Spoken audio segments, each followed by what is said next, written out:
Chapter 2, How Markets Work by Eamonn Butler. Markets are amazing. They unite the populations of the world in peaceful trade, coordinating the efforts of millions of diverse individuals. They enable us all to swap things we don't want for things we do. They steer resources to where they are most valued. They discourage waste and encourage fresh ideas. And they do all this without any governments or authorities needing to tell them how. It's amazing, but it's true. So how on earth do markets actually work? The markets that people are most familiar with are where people gather in order to buy and sell things, like the collection of stalls you will find in any market square in Europe, selling everything from fruit and cheese through books and clothes to bric-a-brac and jewelry. Or the markets I visited in Lanzhou, China, a street lined with rickety sheds from which people sold hot soup and live fish and pigeons and buckets and bicycle parts and sunflower seeds and soap. Or specialist affairs like the world's largest flower market in Alsmeer near Amsterdam, or the huge camel market in Buraydah in Al Qasim, Saudi Arabia. At any of them, hundreds of people are involved in exchange, busily comparing the goods on offer, bargaining, buying and selling. And this is just the visible tip of the iceberg. Many more markets exist all around us, not in a single place. There are markets for ships, shoes, sealing wax, stocks, shares, stamps, school teachers, shop assistants, and an alphabet full of millions of other goods and services too. Exchange is a part of our lives, but why do we do it? Exchange adds value. Simple. We exchange things because it enables us to get something that we value more in return for something that we value less. Even kids know this. They swap toys they are fed up with for ones that other kids have and which interest them more. They swap football cards and stickers. And the great thing is that both sides benefit from these trades. The toy that you are fed up with might be the bee's knees to some other kid. The Manchester United striker that you have two of might be exactly what the other kid has been searching for, while their spare Liverpool goalie might be the object that you covet most in all the world. You both gain from this deal, getting something you value more than the thing you gave up in return. Nobody could enter an exchange unless they did. It is not that one side has been tricked or forced into accepting something of lower value. Value is in the eye of the beholder. It is a personal, subjective opinion of the things you trade. It is not some public, objective, measurable quality of things like their size or weight. Different people may value the same thing very differently. Someone under the hot sun of Buraydah might value a pitcher of water more than a diamond, while someone in rainy Alsmeer might take the opposite calculation. Indeed, the more that people disagree on value, the easier it is for them to trade. Markets harmonize different purposes. That is quite a boon in terms of world peace.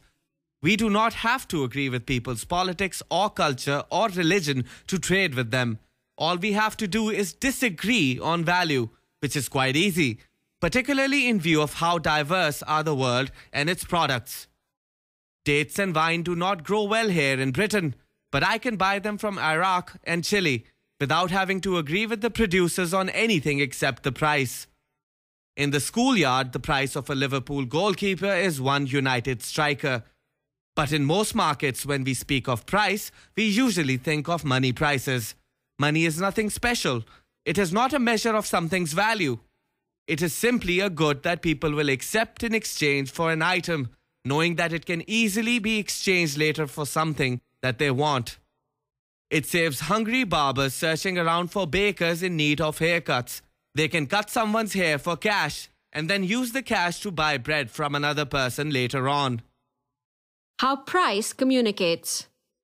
Yet money prices do reveal what it is that people value and how scarce it is. Suppose that some new must-have invention requires tin in its manufacture. Everybody wants the new gadget, so producers crank up their output to take advantage of the soaring demand and make some money out of it. To raise output, they need to buy more tin. They order more from the metal dealers, who order more from the miners. It may be hard to raise mine production overnight, but the miners and the dealers will discover that they can raise their prices, and the gadget producers are still willing to pay them. So strong is the consumer demand. Indeed, they can continue raising prices until consumers eventually balk at the cost of the new gadgets, or until someone else invents a version that uses less tin. In the meantime, the rising price of tin sends a powerful signal to the whole market. People are placing a higher value on tin. It has become scarce. More tin is needed, and if you use tin, use less or look for some cheaper alternative. In response to this price signal, miners will try to increase the production from their mines or will explore for new deposits. Dealers will try to move their stocks faster so less of the metal sits idly in their warehouse stores. Gadget producers will research ways of using less tin or seek out cheaper substitutes. And other inventors will look for ways of satisfying the public's demand with something that does not rely on so much high-cost metal. Price, then, is a vast telecommunications network linking the whole community, telling everyone how to respond to the new demand. If other manufacturers find that they can save money by switching from tin to chrome, say, then their new demand for chrome will see its price rising too. Users of chrome in turn will look for cheaper substitutes, and so the effect goes on, rippling out through every market. As a result of consumers wanting a new gadget that uses tin, the whole structure of economic production is altered. And it all happens automatically in response to signals provided by price. It does not need any authority telling people that we need to produce more tin or chrome or all the rest or cut down on their use. Thanks to the price signals that ripple out, people automatically adjust their plans and coordinate their actions to fit in with the demands and the plans and the actions of others. This is good news for consumers because it draws scarce resources like tin to the places where they are most valued.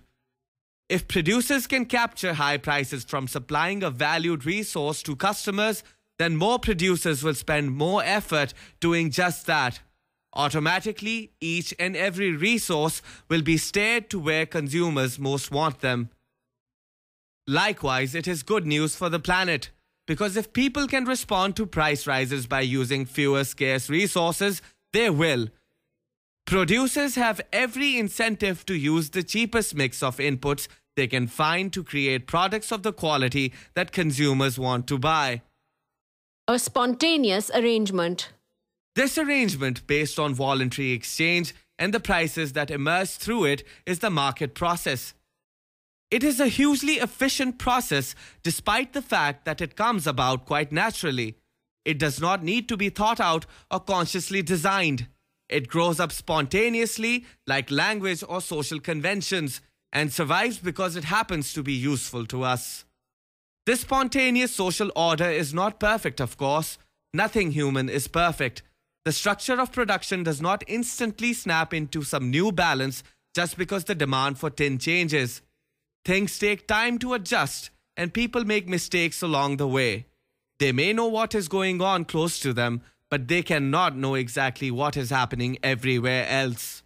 They cannot know how everyone else is responding to the changes, or exactly how they in turn can best adapt to those changing responses. Information then is imperfect, dispersed, fragmentary, and fleeting. A taxi company, for example, needs to know what cars are available, how many customers are looking for transport, and where they want to go. It needs to anticipate surges in supply or demand, such as when the local cinemas close. It needs to know all this not just from month to month, but from moment to moment.